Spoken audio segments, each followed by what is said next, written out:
सद्गुरु वर्तमान समय के योग गुरु माने जाते हैं। ये वर्तमान समय में योगी होने के साथ साथ एक लेखक भी है। सद्गुरु जी का नाम जगदीश वासुदेव है। इनका जन्म 3 सितंबर 1956 को भारत के कर्नाटक राज्य के मैसूर नामक स्थान में हुआ। इनके पिता भारतीय रेल के नेत्र विशेषज्ञ विभाग में कार्यरत थे एवं उनकी माता एक गृहिणी थी। सद्गुरु जग्गी आरंभिक समय से ही प्रकृति प्रेमी रहे हैं। शायद यही कारण रहा होगा कि इन्होंने प्रकृति को अपने ज्ञान का स्रोत बनाया। 10 वर्ष की आयु में इनकी मुलाकात राघवेंद्र राव से हुई, जिन्हें योग गुरु मल्ला डिहिल स्वामी के नाम से भी जाना जाता है, जिनसे सद्गुरु जी ने योग अभ्यास करना सीखा।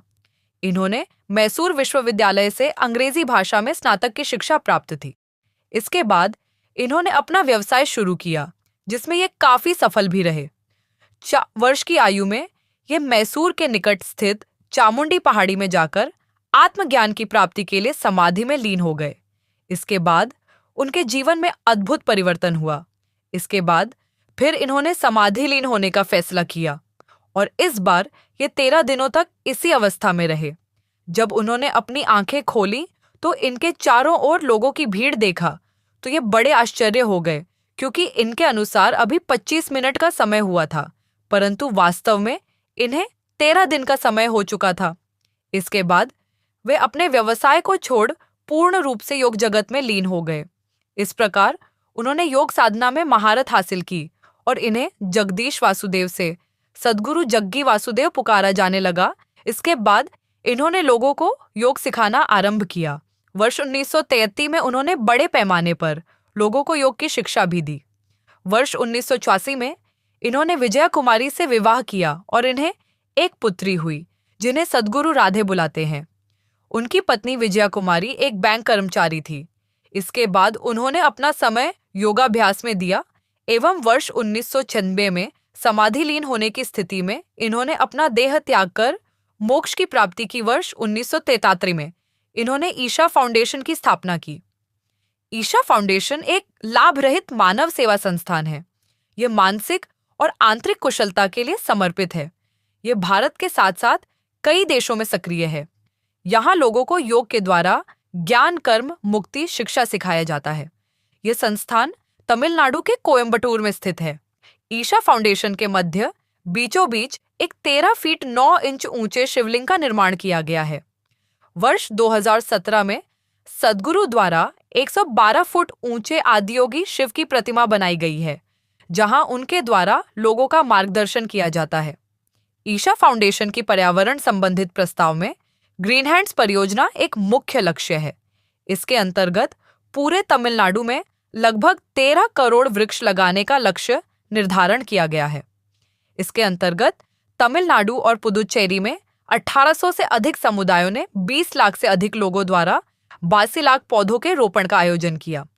अतः इस संगठन ने 17 अक्टूबर 2006 को तमिलनाडु के 27 जिलों में 8 टीबी और 5 लाख पौधे रोपकर गिनीज विश्व रिकॉर्ड बनाया था।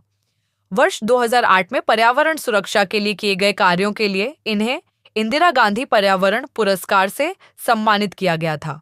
वर्ष 2017 में अध्यात्म के लिए उन्हें पद्म विभूषण से सम्मानित किया गया।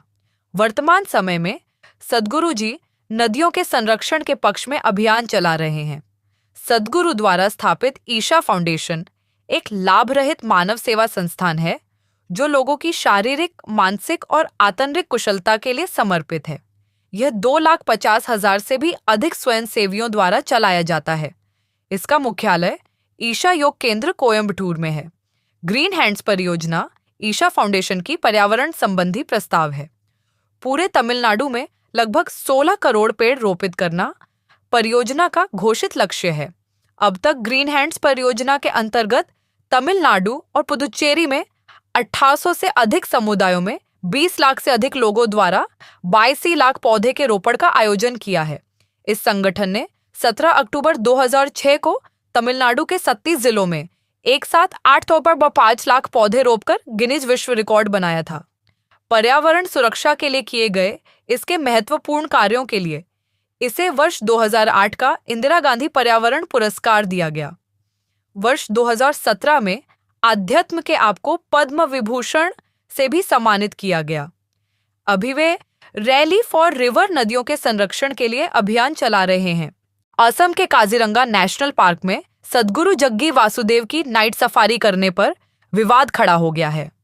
2 एक्टिविस्टों ने इस नाइट सफारी को नेशनल पार्क के नियमों का उल्लंघन बताते हुए सद्गुरु, मुख्यमंत्री हेमंत बिस्वा शर्मा और पर्यटन मंत्री जयंत मल्ल बरुआ के खिलाफ कार्रवाई की मांग की है, जबकि असम के सीएम ने दावा किया है कि सब कुछ नेशनल पार्क के नियमानुसार ही हुआ है। जानकारी के मुताबिक एक्टिविस्ट सोनेश्वर नारा और प्रवीण पेगू ने गोलाघाट जिला पुलिस में सद्गुरु, शर्मा और बरुआ के खिलाफ शिकायत दर्ज करवाई है। उन्होंने आरोप लगाया है कि वीआईपी लोगों ने शनिवार रात को निर्धारित समय के बाद काजीरंगा नेशनल पार्क में प्रवेश किया। ये पार्क एक सींग वाले गैंडे के लिए प्रसिद्ध है। ऐसा करके उन्होंने वन्य जीव संरक्षण अधिनियम 1972 का उल्लंघन किया है, जिसमें तय समय के बाद जंगल में प्रवेश नहीं करने की बात कही गई है। इसके अलावा सोशल मीडिया पर कुछ वीडियो भी वायरल हो रहे, जिसमें सद्गुरु को एक खुली सफारी एसयूवी चलाते हुए देखा जा रहा। उसमें सीएम शर्मा और बरुआ बैठे थे। इस संबंध में पत्रकारों से बातचीत करते हुए मुख्यमंत्री डोरास जॉन ने हेमंत बिस्वा शर्मा ने कहा, ये कोई नियम का उल्लंघन नहीं है। वन्य जीव कानून के मुताबिक वार्डन रात में भी संरक्षित क्षेत्र में प्रवेश करने की अनुमति दे सकते हैं। कोई कानून लोगों को रात में प्रवेश करने से नहीं रोकता है। हमने पार्क का औपचारिक उद्घाटन किया था। ईशा फाउंडेशन ने कहा कि सद्गुरु जग्गी वासुदेव की ब्रेन सर्जरी की गई थी और अब वह तेजी से ठीक हो रहे हैं। 15 मार्च को सद्गुरु का एमआरआई स्कैन हुआ था, जिसमें उनके ब्रेन में बड़े पैमाने पर ब्लीडिंग देखने को मिली थी। हालांकि पूरी तरह स्वस्थ नहीं होने के बावजूद भी उन्होंने अपने पूर्व निर्धारित कार्यक्रमों को रद्द करने से इनकार कर दिया, जिसमें इंडिया टुडे कॉन्क्लेव में उनका सत्र भी शामिल था। आध्यात्मिक गुरु सद्गुरु जग्गी वासुदेव अपनी ब्रेन सर्जरी के बाद तेजी से रिकवर हो रहे हैं। ईशा फाउंडेशन ने बुधवार को एक बयान में बताया कि गंभीर स्वास्थ्य समस्याओं का सामना करने के बावजूद सद्गुरु ने इंडिया टुडे कॉन्क्लेव 2024 में भाग लेने का अपना वादा निभाया था। ईशा फाउंडेशन के मुताबिक 15 मार्च को सद्गुरु का एमआरआई स्कैन हुआ था, जिसमें उनके ब्रेन में बड़े पैमाने पर ब्लीडिंग देखने को मिली थी। हालांकि पूरी तरह स्वस्थ नहीं होने के बावजूद भी उन्होंने अपने पूर्व निर्धारित कार्यक्रमों को रद्द करने से इनकार कर दिया, जिसमें इंडिया टुडे कॉन्क्लेव में उनका सत्र भी शामिल था। ईशा फाउंडेशन के मुताबिक उन्होंने दर्द निवारक दवाएं लेकर इसमें भाग लिया। संस्था ने अपने बयान में कहा, सद्गुरु पिछले 4 सप्ताह से गंभीर सिरदर्द से पीड़ित थे। 14 मार्च 2024 की दोपहर जब वह दिल्ली पहुंचे तो सिरदर्द बेहद गंभीर हो गया। उसी दिन शाम 4 बजे सद्गुरु का तत्काल एमआरआई किया गया, जिसमें उनके मस्तिष्क में बड़े पैमाने पर रक्तस्राव का पता चला। ईशा फाउंडेशन ने आगे कहा कि उनकी तत्काल ब्रेन सर्जरी की गई और अब वह तेजी से ठीक हो रहे हैं। 16 मार्च को इंडिया टुडे कॉन्क्लेव में भाग लेते हुए सद्गुरु ने नागरिकता संशोधन अधिनियम सहित कई विषयों पर बात की। वह सीए के मुखर समर्थक रहे हैं। उन्होंने इस कानून के नियमों के लागू होने का स्वागत किया और कहा कि इसे बहुत पहले हो जाना चाहिए था। सद्गुरु ने कहा कि सीए भारत में किसी के साथ धार्मिक भेदभाव नहीं करता है, बल्कि हमारे कुछ पड़ोसी देशों में धार्मिक आधार पर भेदभाव के शिकार हुए लोगों को संरक्षण प्रदान करता है। सद्गुरु ने पाकिस्तान, बांग्लादेश और अफगानिस्तान में धार्मिक प्रताड़ना के शिकार शरणार्थियों के बारे में कहा। पिछले 75 वर्षों में उन लोगों ने बुरा से बुरा सहा।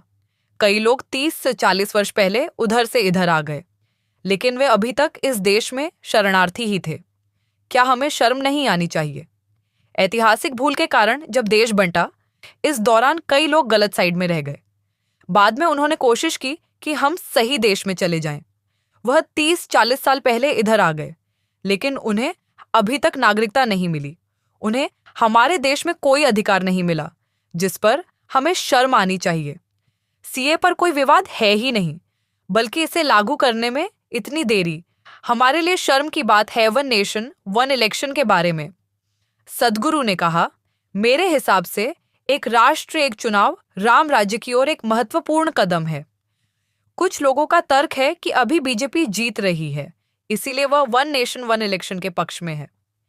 लेकिन यह एक महत्वपूर्ण बात है कि चुनाव में जीत तब तक नहीं होती जब तक कि आप उसे जीत ना लें।